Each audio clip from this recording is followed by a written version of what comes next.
Welcome to our 7th session of Reversing Diabetes. This topic is called Numbers and Diabetes. You know, as we talk about numbers, there are people that we can learn from. And one of those is Rachel. Rachel first came to our program. She was approximately a 70-year-old lady. Her A1C was 7.3. Triglycerides were 680. Cholesterol was 286. They were unable to calculate her LDL because her triglycerides were so high.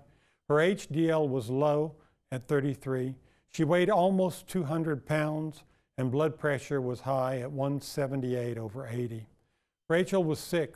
In fact, at the time Rachel came to us, she had not left her house for 2 years except for food and doctor's appointments. Her legs hurt all the time from neuropathy pain. Life just was hardly worth living. After she had been on the program 3 weeks, the pain disappeared in her legs, and she just could not believe her good fortune. She kept coming to the meetings with gusto. She participated quite well, though she admits that she did not accept everything that we had. Nonetheless, the changes that she did make in her life caused a big difference in her life, and she wrote this. She said, "I wouldn't have believed the changes that your body can benefit from on your diabetic diet. After going to a few meetings and trying the diet for a while, I lost several pounds. I was almost 200 and I lost down to 174. I didn't follow the diet as closely as I should have, but I had wonderful results anyway." Well, you can see some of the difference in those results, the numbers on the screen, but what do these numbers really mean anyway?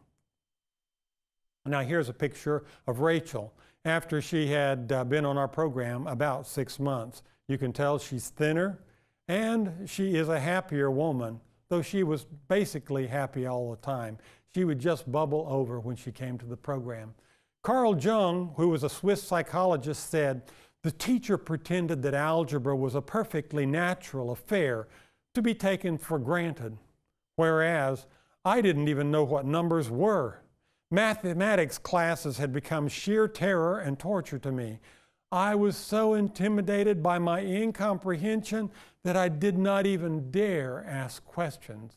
I hope you will be willing to answer questions. I hope that you're not sharing in his anxiety, but if you are, that's okay. We are going to try to take the sheer terror and torture out of the diabetes numbers and help you understand what some of these numbers mean. So, we're going to talk about blood glucose. Most of you are probably familiar with that number by now. We'll talk about the hemoglobin A1C and what it means, a body mass index. We're going to talk about cholesterol, whether it's HDL and LDL, and how you can tell which one's good and which one's bad.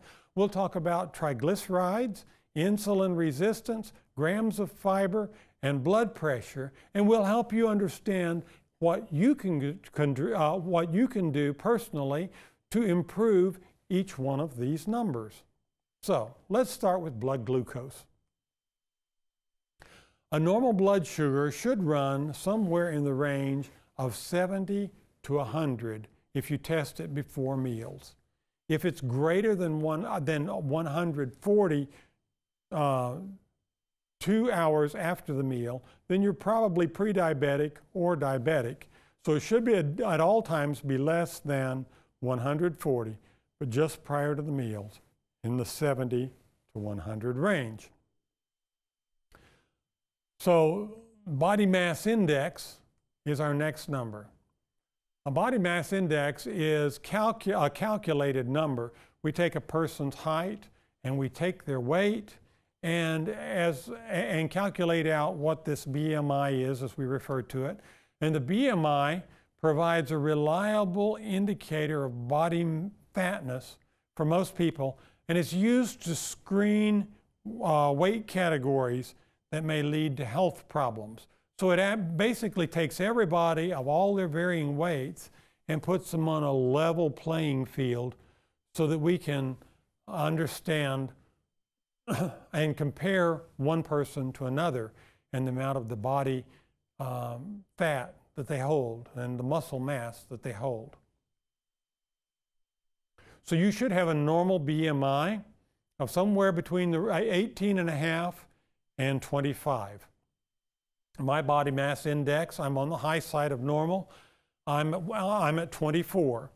So you'll have other individuals that are skinnier than I am, but they're still in the normal body range. I had one of those individuals come up to me about a month ago, and he was lamenting that he was so skinny he just couldn't gain weight. And I said, why are you struggling? You have a normal BMI.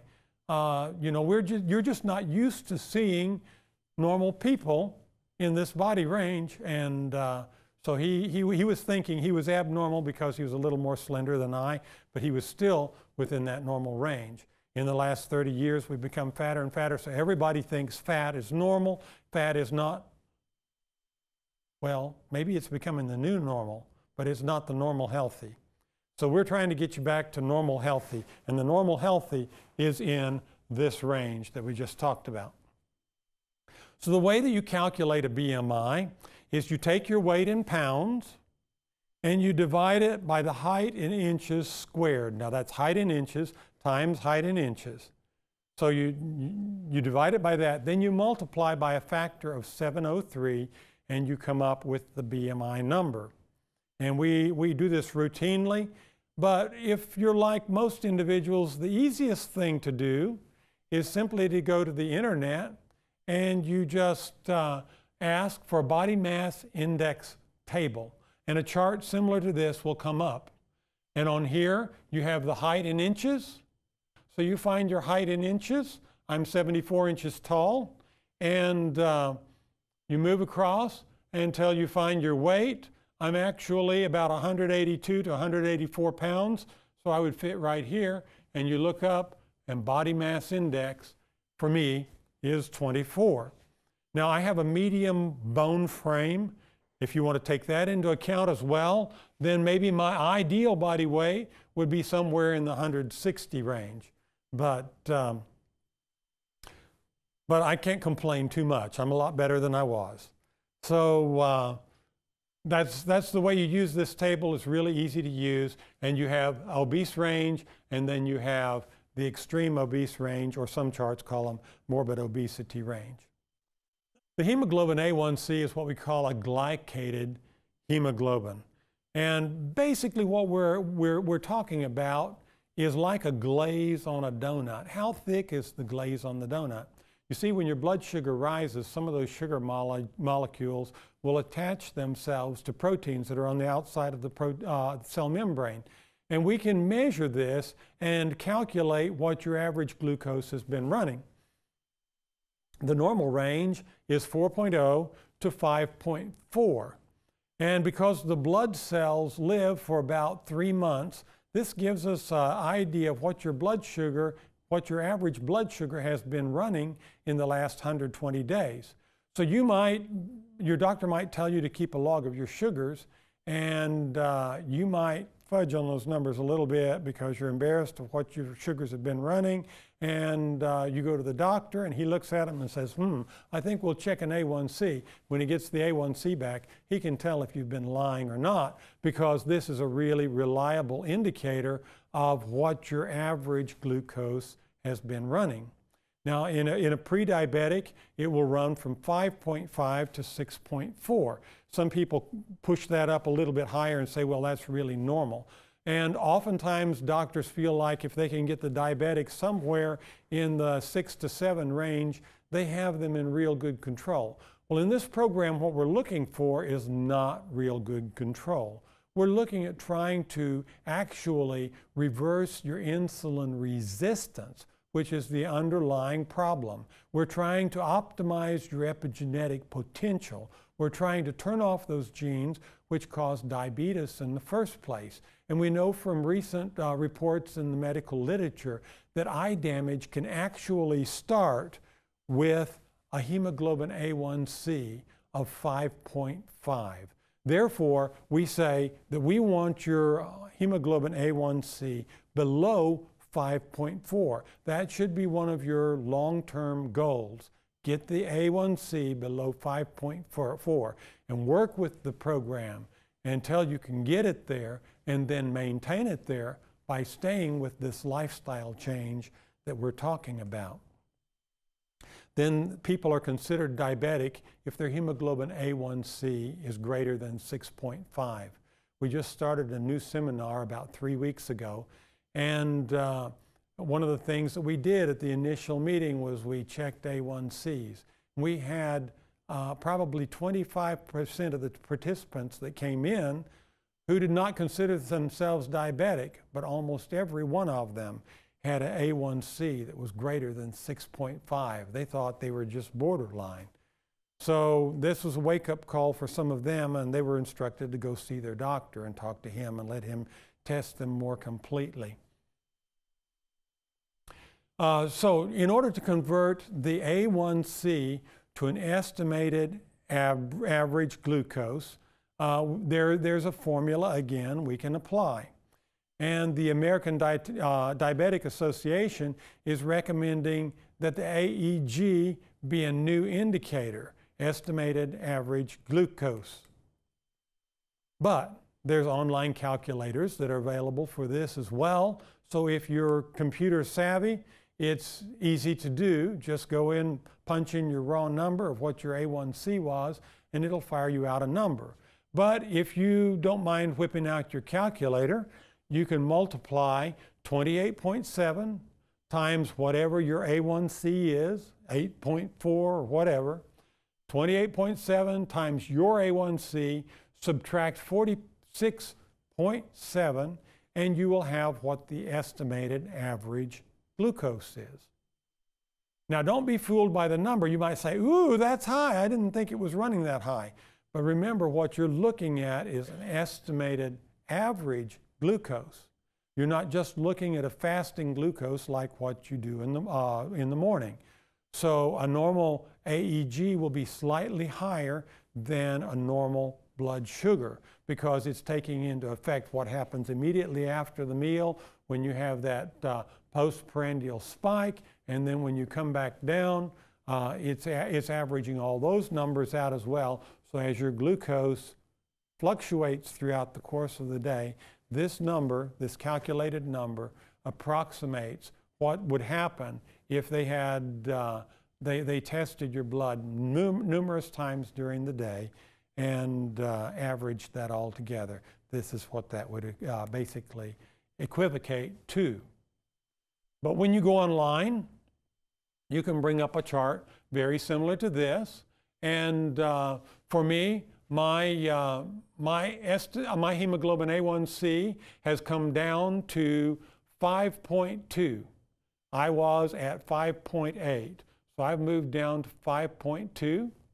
And that means that my estimated average glucose is 108, which puts me in the good range of normal. And I'm very thankful to be on that path now. So if somebody has that hemoglobin A1C of 8.2, then their estimated average glucose would be 215. And I told you the other day about a gentleman that came into our program. His A1C was 12.2. That means that his estimated average glucose was 358, which correlates to what he was telling us. He's saying most of the time his blood sugar was in the 300 to 400 range. So if you have an A1C that is above 13.9, then you're going to have to go back to the formula and calculate it, because this chart at least doesn't go beyond that, and most charts don't. But there are people that have been in the 14 and the 15, whatever range, which is extremely high sugars. And yes, indeed, you do need medical help very badly, and you need some serious lifestyle changes. Okay, cholesterol. Everyone knows about cholesterol, and it's been because it's been popularized. But the optimal level is a number that will be less than 200 milligrams per deciliter. And they typically break the cholesterol down into two numbers. There will be the LDL, which we call the bad cholesterol. And Then there's a good cholesterol, which is HDL. Well, most of us have a hard time remembering, is the LDL good or is the HDL good? Is the LDL bad or is the HDL bad? Well, here's a way to easily remember it. LDL, if you'll think the first number here equivocates to lethal, you'll have it. LDL is the lethal cholesterol, and it should be less than 100. The HDL, on the other hand, H can equal healthy. And now you know that the good cholesterol is the healthy cholesterol, so that's the HDL, and the bad cholesterol is lethal. So you won't have any trouble remembering which is which when the doctor hands you your test results, whether you get it done annually, biannually, or quarterly. So, what causes high cholesterol? Well, first of all, it's eating a diet high in saturated fat. But that's not all. Your body actually can produce some of the high fats.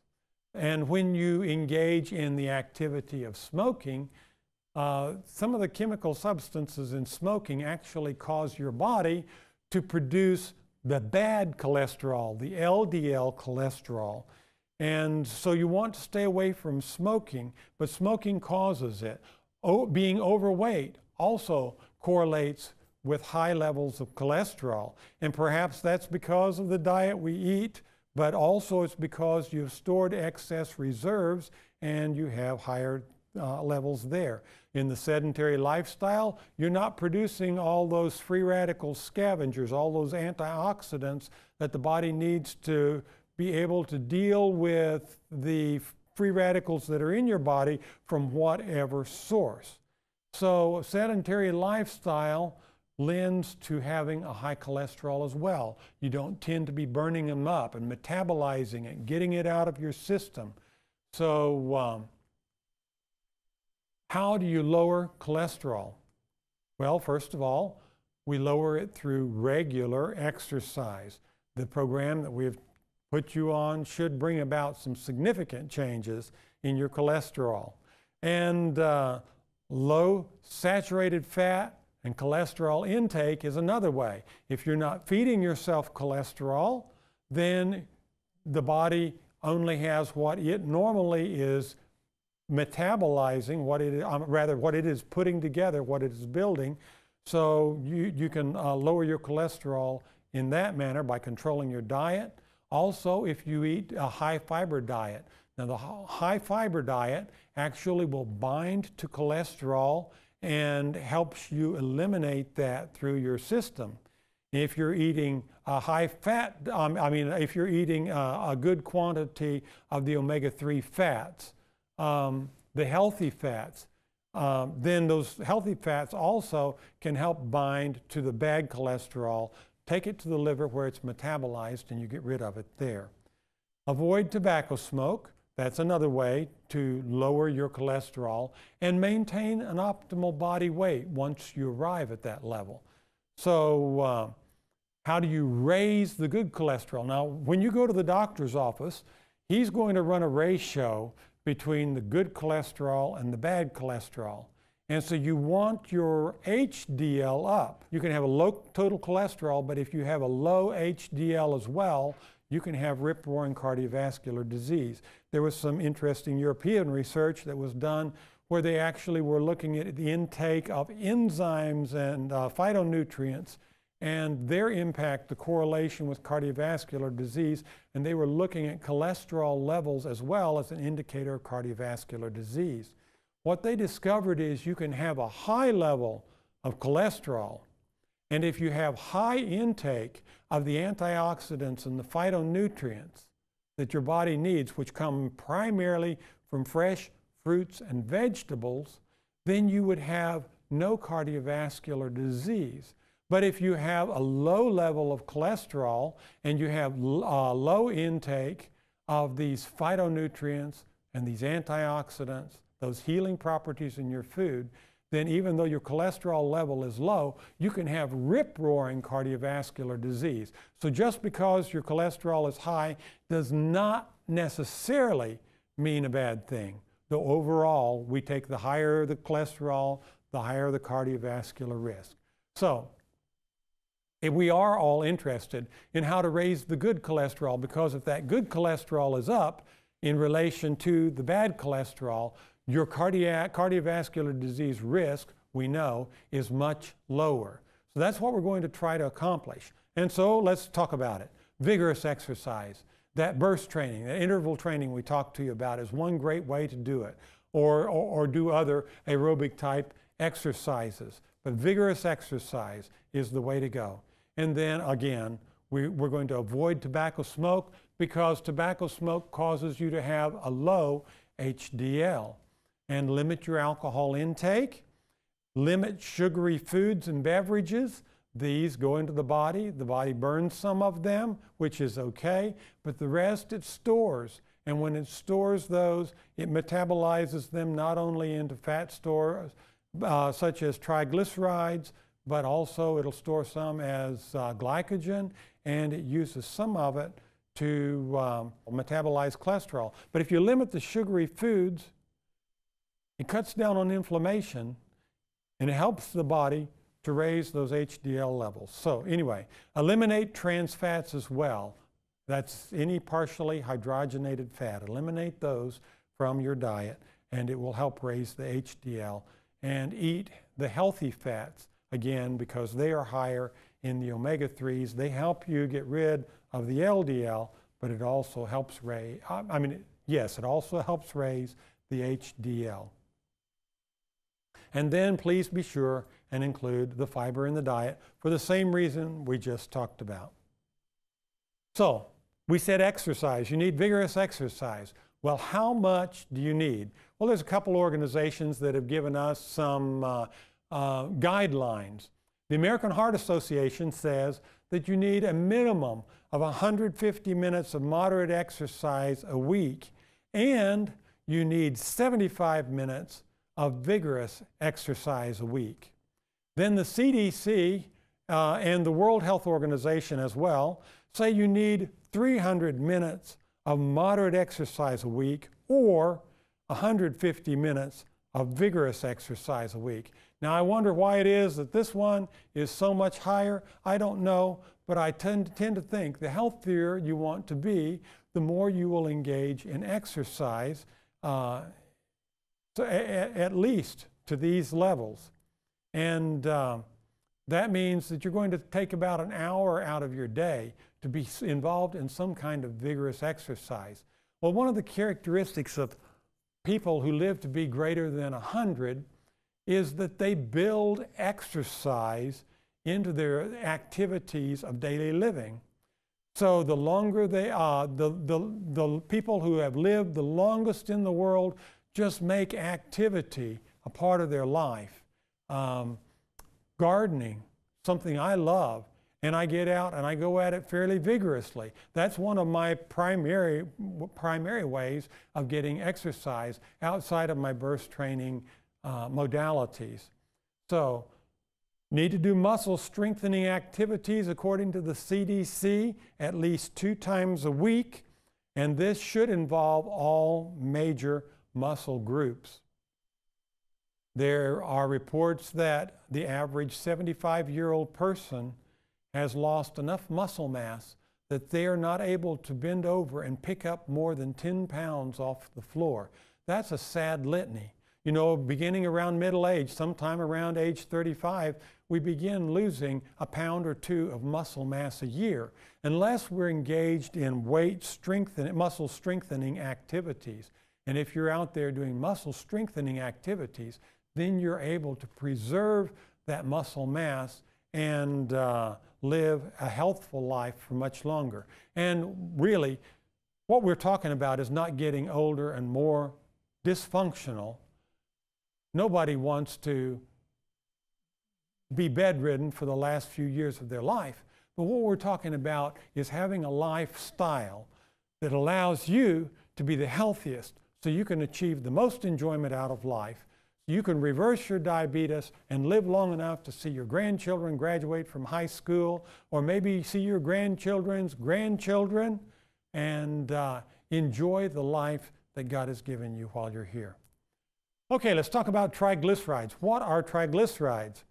Well, first of all, that's the primary form of stored energy in the body, i.e. fat. So when the triglycerides is put in the cell and it becomes the yellow stuff, that's what we're talking about. It oftentimes floats around in the bloodstream. A normal triglyceride should be below 150, and a high would be greater than 200. Elevated triglycerides are typically caused by eating more energy than you're expending. That means the body is in the energy-saving mode, and it's taking these sugars and fats and trying to put them away.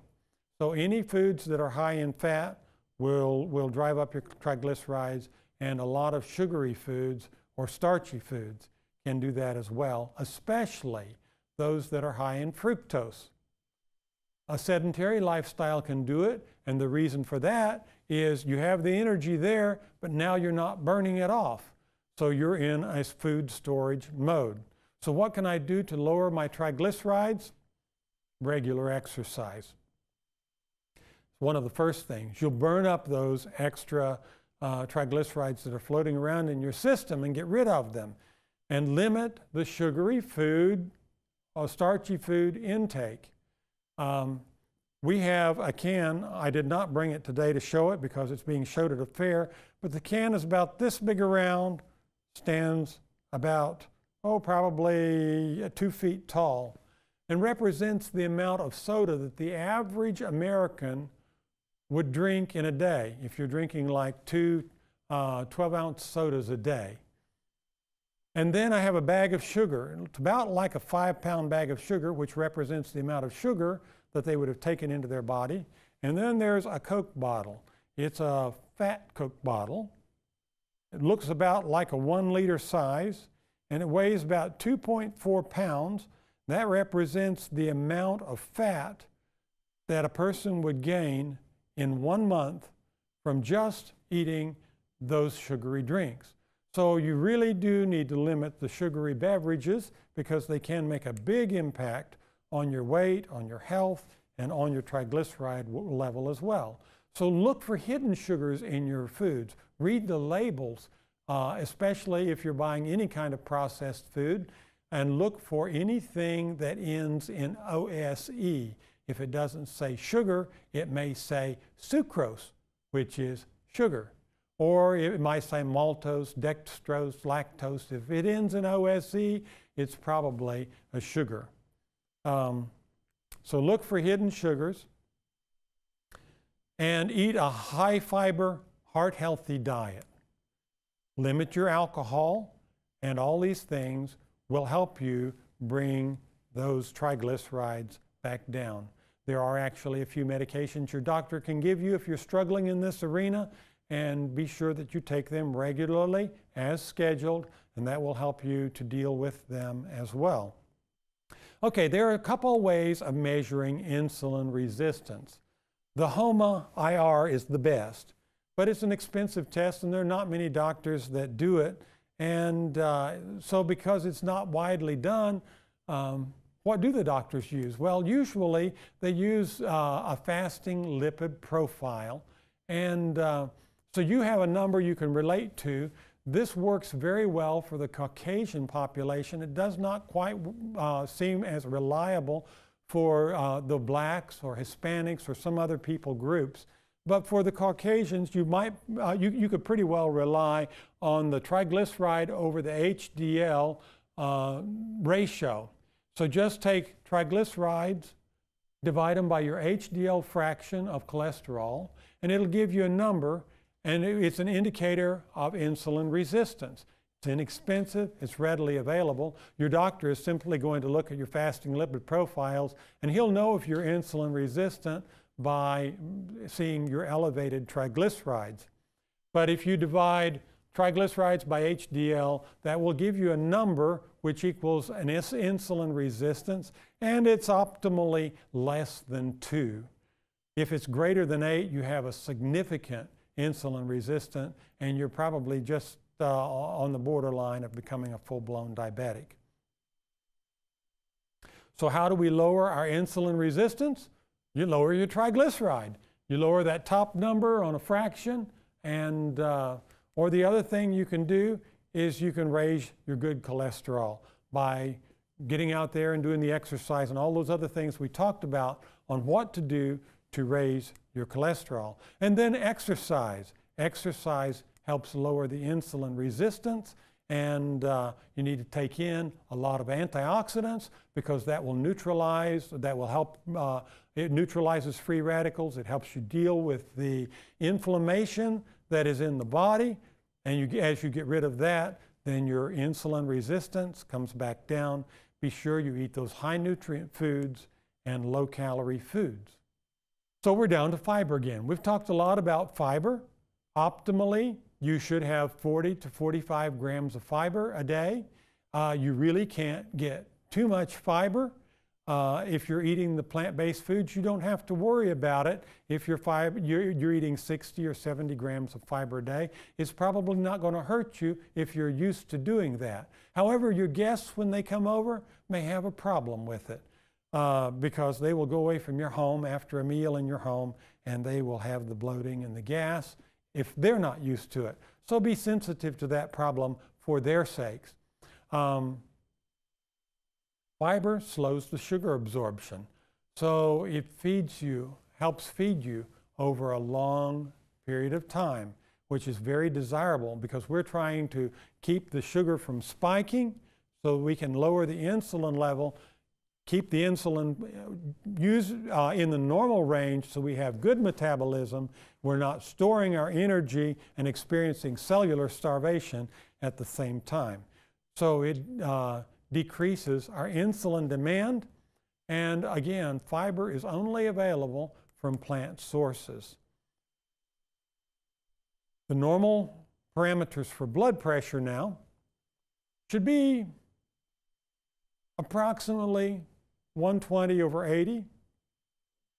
We now are calling it prehypertension if your blood pressure is between the 120 over 80 and 140 over 90. That's prehypertension.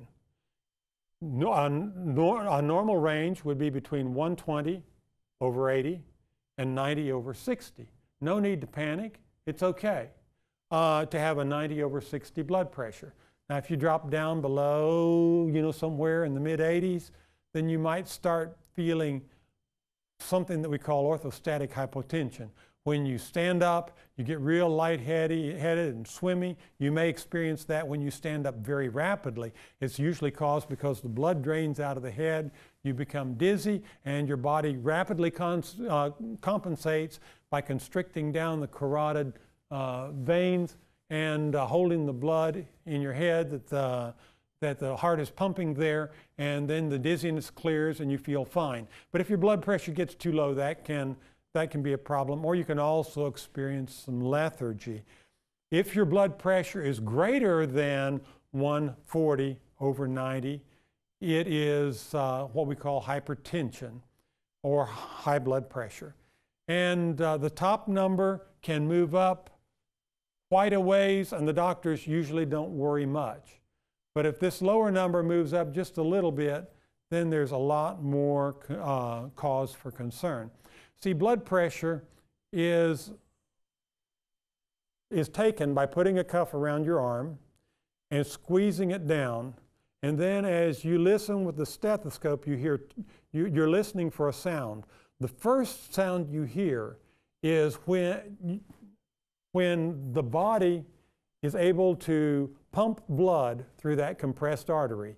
You pump up the cuff until that artery is completely compressed. No blood is flowing through.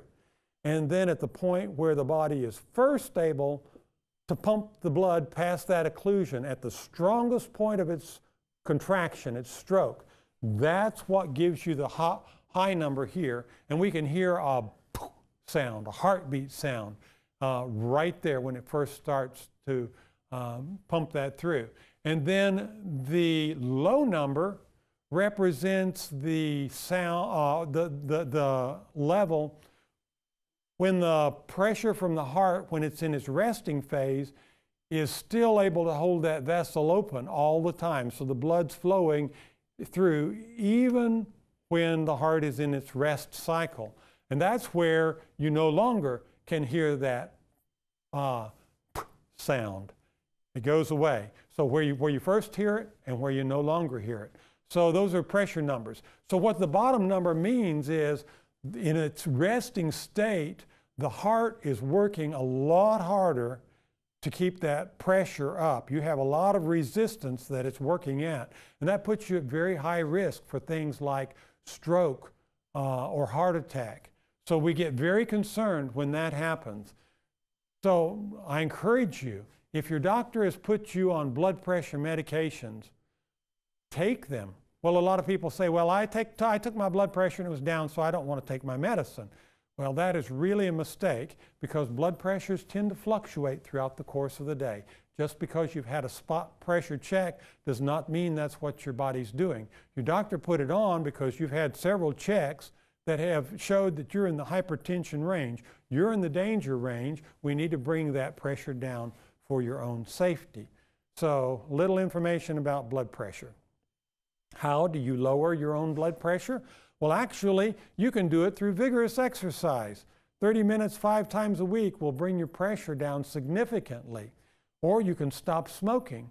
Smoking actually acts as a vasoconstrictor. That's why the majority of heart attacks occur in the early morning. People get up in the early morning, they drink a cup of coffee. Caffeine is a vasoconstrictor, and they smoke a cigarette. So they're taking on 2 powerful vasoconstrictors. So that constricts your arteries down. If you have cardiovascular disease and you're narrowing down those arteries, then a little clot comes along and bam, you got a heart attack. And so that's why most of them happen in the morning. People get up after a long night of rest, they're ready for several cigarettes, and they're ready for a cup or 2 or 3 or a pot of coffee, and they take those on board, and boom, it's a setup for disaster. So stop drinking caffeine and stop smoking. Another thing that you can do is reduce your salt intake. Salt tends to pull moisture into the blood, and so it increases blood volume. And if you're struggling against high pressure, that increased volume is just like stretching a balloon. The more you stretch the balloon, the more pressure is in it. So the salt helps with that. And then you can stop eating oils and saturated fats. Because you remember from a previous lecture, we talked about how a high intake of oils or saturated fats actually creates something that we call a blood sludge. So it makes the blood sticky, so it moves through the capillary beds more slowly. These clumping red blood cells are having to be pushed through by the heart muscle. That increases your blood pressure as well. That's why Steve, that I told you about earlier, didn't have the angina after just a couple weeks on a plant-based diet. He had left eating off all these oils, and it thinned his blood out where the blood was able to flow through those vessels better, and that's most probably what happened to him. Relaxation techniques are another way. You have to deal with stress. I knew Herman Johnson when he was still living. He was the man that actually wrote the first stress reduction seminar. Brilliant gentleman, had studied psychology quite extensively, and he says that of all the relaxation techniques that we know about, there's one that works far and above all of the rest of them, and that's simply a walk at the end of the day. It's interesting that that was sort of the model, it appears, that God used with Adam and Eve, because he came walking at the end of the day. It's like Adam and Eve were expecting him. After they had sinned, they were expecting him, so they went and hid from him. It was a practice. He went and talked with these people at the end of the day. When you do that, what will happen is typically for about the first 15, 20 minutes of the walk, you may not say much at all. Now, typically women have no problem talking. That's just some way that they are hardwired. Men, on the other hand, tend to have a hard time expressing their thoughts and their feelings. But if you'll take your man, ladies, and take him for a walk with you, about 15 minutes approximately into the walk, some kind of little switch will trip, and he begins to de-stress. And he will open up, and he will talk, and he will talk, and he will talk. You try it. If you're trying to get your man to say something to you and he's not talking, here's you a trick. But what he's doing is he's venting all those problems that he's built up inside him over the course of the day. And it's a tremendous relaxation technique for him. And he will come back home and he will rest better that night than he has rested in a long time. So it's a wonderful way to do that. Now there's other techniques that you can use to help you de-stress. Meditation, some people like to do yoga or Pilates or other things in order to de-stress. Some people do music, others do other things. You find what's best for you and do that. But that will also help lower your blood pressure. And then if you eat potassium-rich foods, they have an impact on your blood pressure. Things like bananas and sweet potatoes, watermelon, tomatoes, and dried fruit have a wonderful way of helping you lower those things.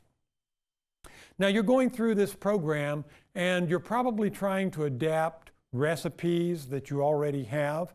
I hope that you will take advantage of some additional resources which we tell you about in our attached materials. You will find cookbooks there. But until that time, here's a few tips that might even help you make recipes that you already do a little more helpful. Consider a tablespoon. How many tablespoons are in a cup? Well, somebody said 16, and you're right. There are 16 tablespoons in a cup. How many calories are there in 1 tablespoon of oil? Well, the answer to that is 120. Now, if somebody can do the math and you multiply 120 by 16, what do you get? And the answer is right, 1,920 calories in 1 cup of oil. You think about all those recipes that you have that call for a cup of shortening or a cup of oil. It's all the same, 1,920 calories. Or maybe it only called for half a cup. Well, that's better, but it's still 960 calories. A third of a cup is 640 calories, and a fourth of a cup is 480. Now, if you're trying to lose weight, why would you want to add this much concentrated calorie to your recipe? Can you do something to cut that down? Can you use less? And the answer is yes, there are a lot of things that we can do. For help, I have turned to Lindsay Nixon, who runs a blog called Happy Herbivore, and she's actually a lawyer who has decided the kitchen is a much more fun place to work than the courtroom.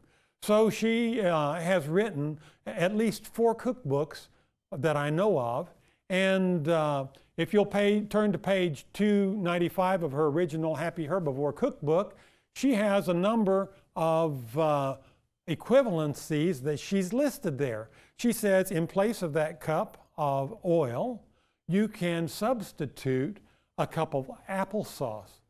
Now I found this hard to believe at first until my wife put it in muffins.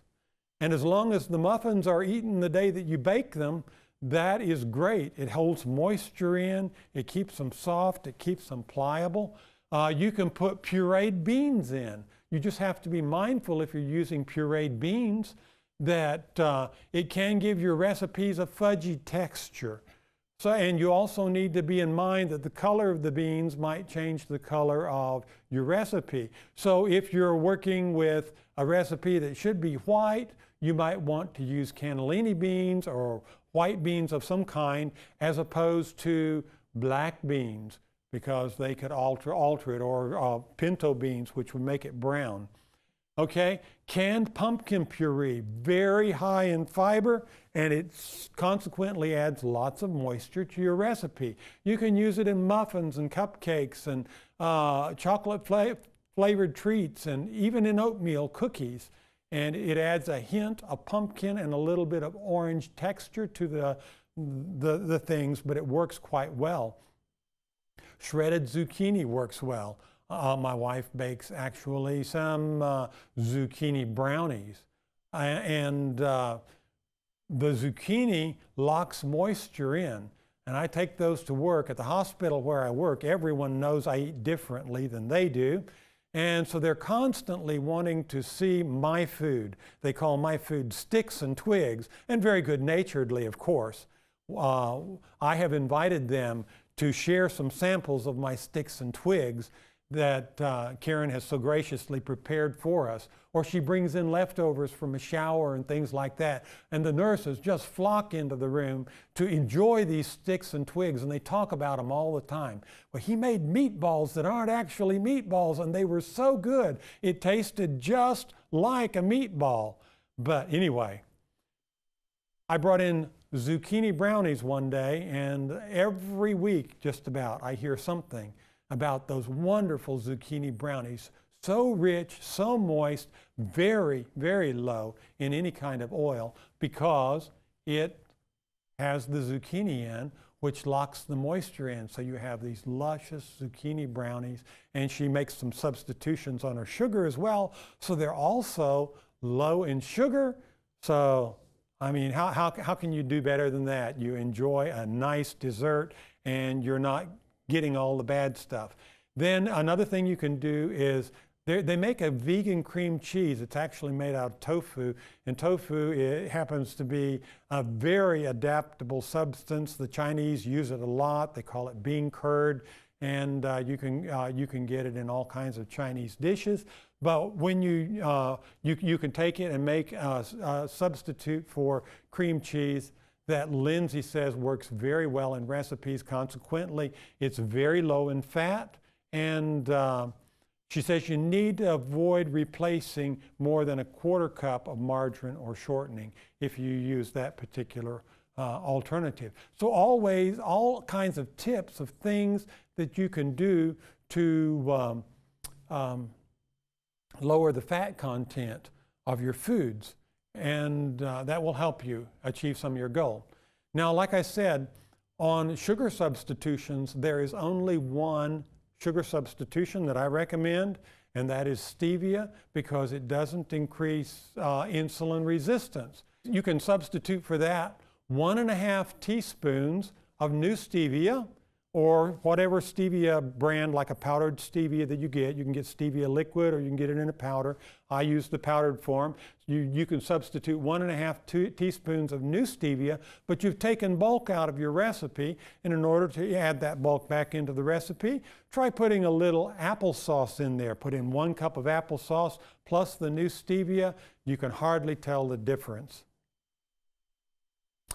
You can safely reduce sugar by 1/4 in any recipe, according to Lindsay Nixon. So you might try that if you have something that you're cooking for your family. Leave out 1/4 of the sugar and help them have less of what is not so good for them. Let's talk about being successful. FullPlateLiving.org is a great resource to go to, and they're the ones that have published the book that we talk about, the Full Plate Diet.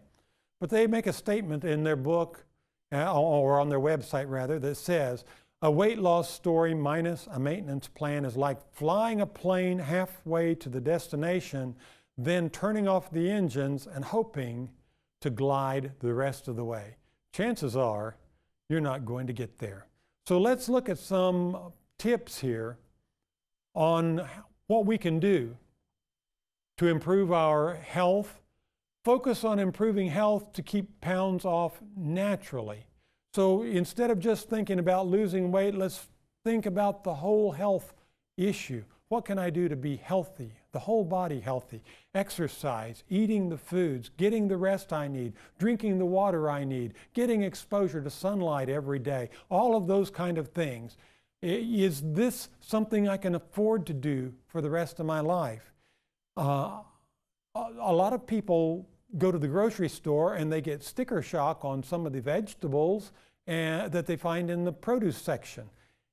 And they say, oh, I can't afford that. That's too expensive. Well, back up a minute. What did you do last week when you walked into the grocery store and you bought those New York strips? They're not exactly cheap. or that sirloin or the T-bone or whatever you were buying, those are not cheap foods. So if you're not putting those in your diet, why not spend a little extra money to get the nutritious things like the nuts, the seeds, the other vegetables, things that you're not used to buying? In actuality, after you get over the initial adjustment of cooking a plant-based diet, it's not a big problem. Now, Lindsay Nixon tells about her parents making the transition to plant-based. They said when they were eating a lot of animal products, the seasoning section in their house was about this big. And once they decided to make the transition to plant-based, the seasoning section in their house was about this big. Well, that costs a little money right at first to set it up. And you'll notice that as you make the transition to a lot of these recipes, it may call for things that you're really not used to. And some of them, you actually have to go to a health food store to get the ingredients. We try to recommend books that will minimize those kinds of trips for you, so you can go to any grocery store anywhere and eat well. But just understand that you may need to gear up just a little bit what's in the general stock of the pantry. And Lindsay Nixon on her Happy Herbivore website and in her books, she will tell you how to stock a basic kitchen for cooking the way that she cooks. That's a very helpful thing to do. So outside of a couple $100 outlay for additional seasonings and things of that nature, you'll find that it probably costs you less to eat healthfully than it does to eat the standard American diet. And then how will practicing this weight loss and diabetes reversal method indefinitely affect other areas of my health? And those are things that we want to focus on. So the second thing, take the advice of weight loss veterans and succeed. So they fuel their life with low-fat, high-carb diets. These are healthy carbs that they put in their diet. They eat breakfast almost every day out of the year without exception. They weigh themselves regularly, and they use that as sort of a warning system. If they start to gain a few pounds, then they know that they have to do something about it. They either have to exercise more, they have to eat less calorie-dense foods, watch your sugar and fat intakes, or make some kind of modification, increase the fiber in your diet so that you don't retain those extra pounds. And the other thing that they do is they typically work out on a regular basis or have built high levels of activity into their everyday lifestyle.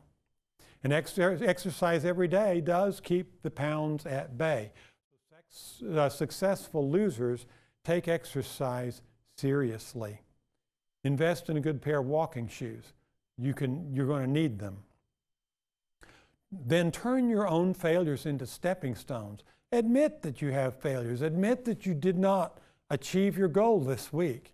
And then step back and take a look at it. Go through the process that we went through in last lecture and identify the barriers to success. What's stepping in the way? Look for opportunities to improve. And as you look for opportunities to improve, you will find that these things just fall by the wayside and you're actually able to achieve the goals that you've set for yourself, and your enjoyment of life as a whole will increase significantly. Crossing off the things that doesn't work makes it easier to find the things that do work.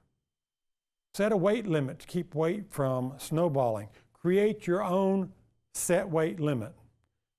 For me, my set weight limit is 190 pounds. I'm normally around 184 now. And so if I get up to 190 pounds, Steve takes big action.